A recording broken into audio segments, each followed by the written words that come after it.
Hai, perkenalkan nama saya Kausar. Saya akan coba uh, review sedikit hasil pembelajaran saya terkait pembuatan API sederhana menggunakan bahasa Golang.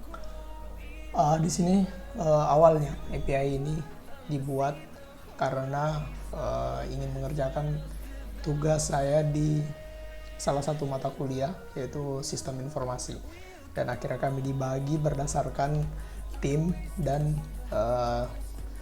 fokus pembelajaran kami pada saat itu adalah tentang software development lifecycle, dan saya ditunjuk dipercayakan di tim sebagai Scrum Master.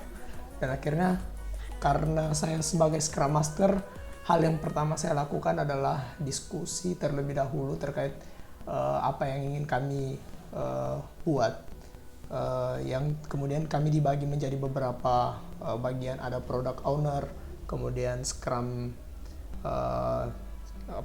Master, kemudian programmer. Namun implementasi pengerjaannya tidak seperti itu. Kenapa? Karena waktu yang sangat singkat dan juga kemampuan kami yang terbatas. Dan akhirnya karena saya sebagai Scrum Team, agar pekerjaan itu bisa berlangsung secara paralel, dan akhirnya saya coba membuat API specification di awal.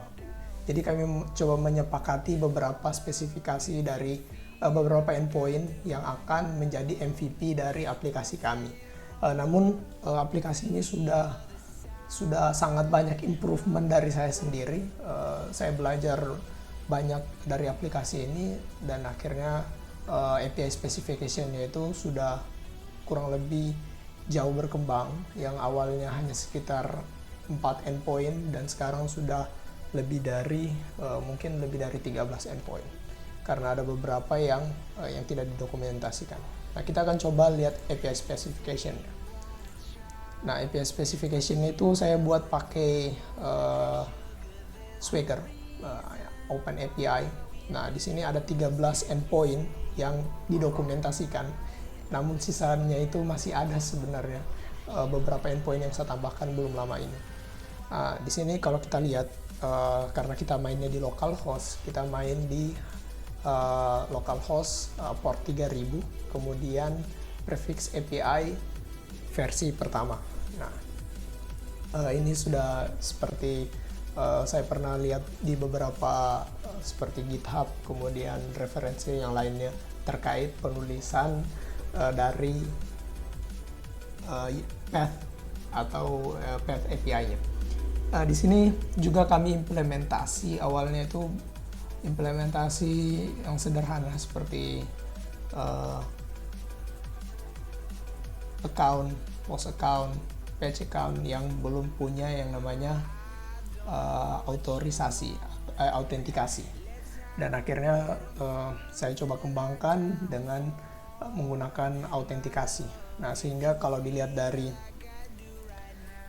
endpoint-nya itu ada tanda gembok, yang artinya ini tidak bisa dilakukan jika dia tidak terautentikasi, belum mendapatkan token. Dan bagaimana cara dapat tokennya? Yaitu dengan API login ini, yang tidak harus membutuhkan token atau autentikasi terlebih dahulu. Dan masih banyak lagi. Kita akan coba review salah satu endpointnya, misalnya endpoint login. Nah, endpoint login itu kita butuh request body berupa application JSON atau berupa JSON, yang dimana ada atribut username dan password, dan value-nya itu string. Kemudian kita tidak butuh parameter, terus responsnya kalau berhasil itu 200, status code-nya oke, kemudian data yang dikembalikan adalah token. Bagaimana kalau user itu tidak memasukkan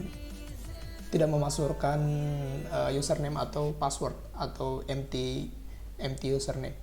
Nanti dikembalikan adalah bad request, karena kita juga sudah implementasi validasi. Kemudian 401, kalau misalnya username dan passwordnya itu dimasukkan tapi tidak dapat diverifikasi karena tidak ada ditemukan di database, atau passwordnya salah. Saya coba implementasi itu, kemudian uh, implementasi yang lain. Namun dokumentasinya ini masih banyak kekurangan. Misalnya DLL ini hanya berhasil saja, namun yang jika gagal dan sebagainya tidak dimasukkan. Oke. Kurang lebih seperti itu. Nanti app kita akan bahas struktur foldernya. Struktur foldernya itu nanti app ini bagian routing, kemudian koneksi ke database, koneksi ke database dan sebagainya. Kemudian setelah routingnya di-hit, bakal masuk ke controller. Controller itu bakal ngecek parameter, kemudian file yang dikirim dan sebagainya. Kemudian akan masuk ke service. Di service ini ya dilakukan validasi tadi. Nah, dilakukan validasi di service ini kita pakai salah satu library di Golang, yaitu Go Playground Validator. Kemudian setelah itu kita masuk ke repository, yaitu hubungan sebuah fungsi ke database. Saya menggunakan controller, service, dan repository ini sebagai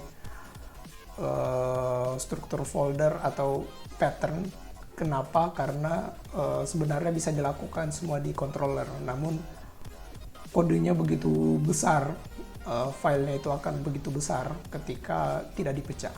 Jadi saya lebih memilih untuk membuat repository pattern, dan ini juga dari pembelajaran saya sebelumnya mengenai repository pattern. Atau sebenarnya repository pattern ini bisa juga diganti jika kita menggunakan ORM. Oke.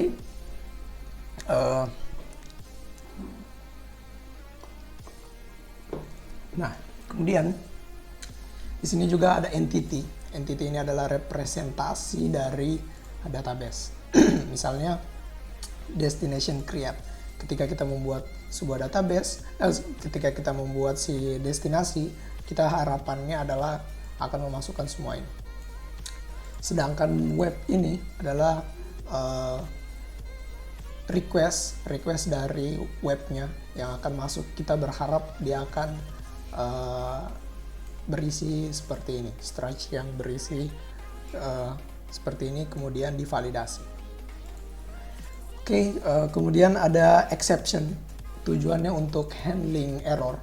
Nanti semua error itu akan dikirim ke exception ini untuk dicek errornya itu kenapa dan apa, dan kemudian dikirim dalam bentuk respon, entah itu bad request, kemudian internal server error, authorized, dan sebagainya. Kemudian helper. Nah, di helper ini ada bcrypt untuk enkripsi password, kemudian ada error handling tadi, kemudian ada file, ini untuk memudahkan save file dan remove file atau menghapus. Kemudian interface to JSON, ada JSON Web Token, kemudian response. Kemudian karena kita tadi ada menggunakan autentikasi, kita akan masukkan di middleware. Jadi setiap request yang masuk yang terdaftar di autentikasinya, maka akan melewati si middleware-nya terlebih dahulu. Kemudian public ini karena kita image file, kita simpan sebuah image, jadi nanti disimpan ke dalam public. Nah, aksesnya juga akan di public juga. Service sudah, repository. Nah, di sini juga implementasi unit test, integration test. Kenapa tes ini penting menurut saya? Karena ketika tes ini dibuat, kita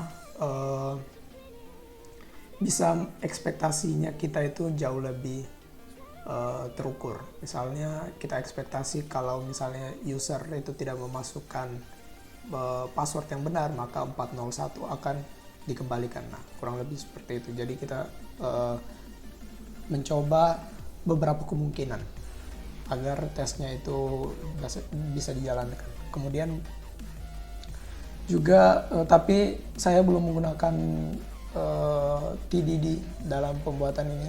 Saya membuat tes di belakang, bukan membuat tes terlebih dahulu kemudian membuat aplikasinya. Jadi saya belum test driven development.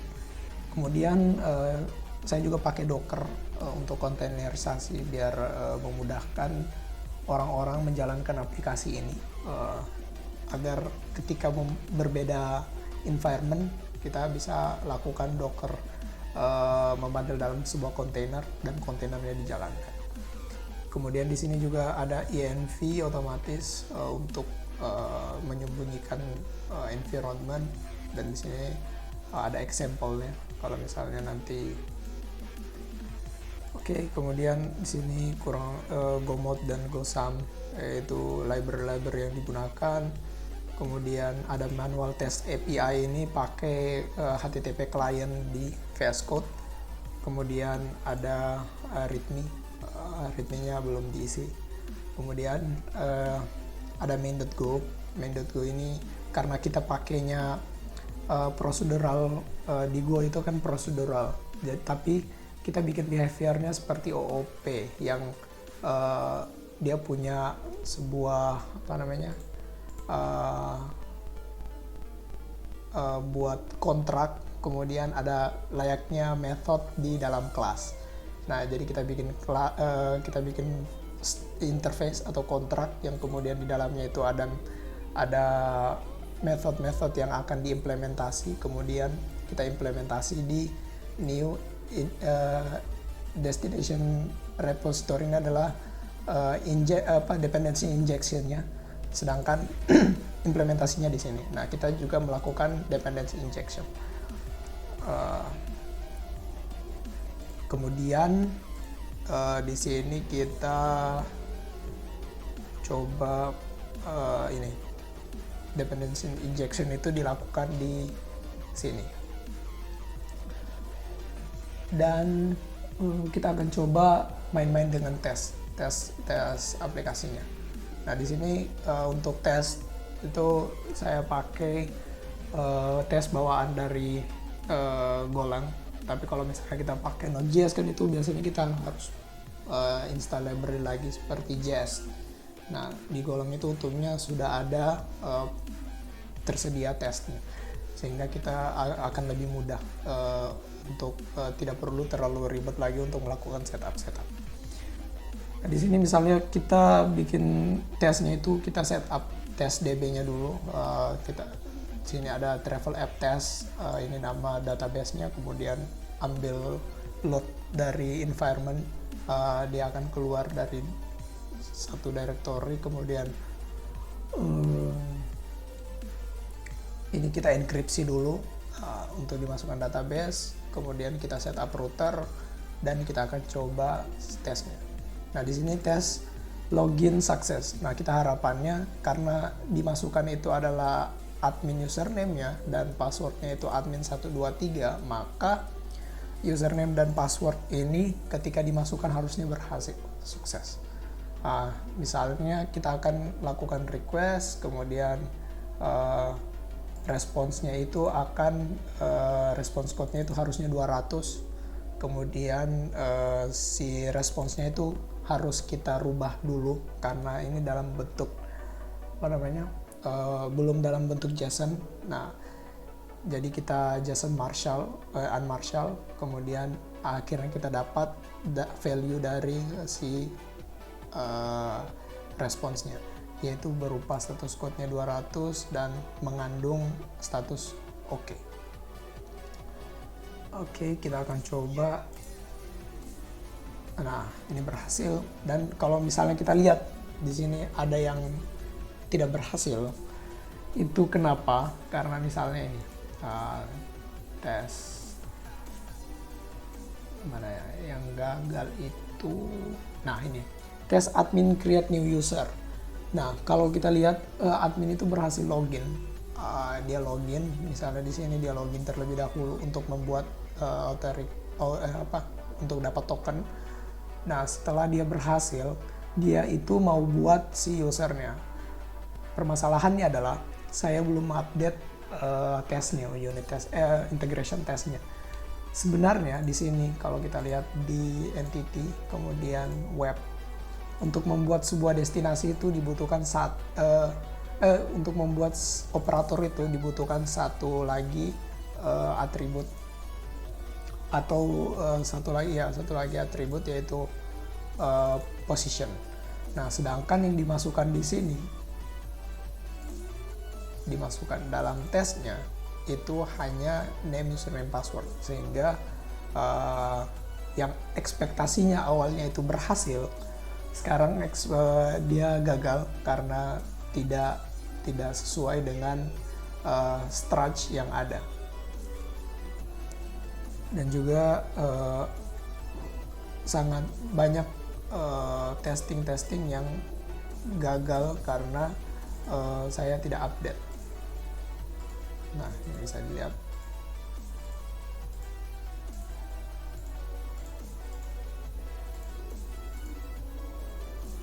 Nah,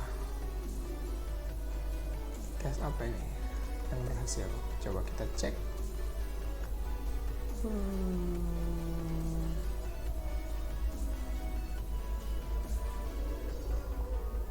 Tes admin reset password.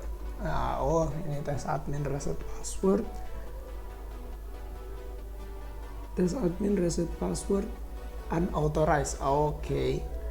Jadi admin itu dia berhasil diidentifikasi unauthorized karena token yang dimasukkan itu tidak sesuai dengan token yang di-generate atau tidak terdaftar di JSON Web Token. Dan ini tesnya banyak yang amburadul karena service yang dirubah, kemudian si tesnya tidak di-update. Dan juga ini mengindikasikan bahwa program ini perlu dilakukan perbaikan dalam segi tesnya juga. Mungkin cukup sekian pembelajaran saya terkait API.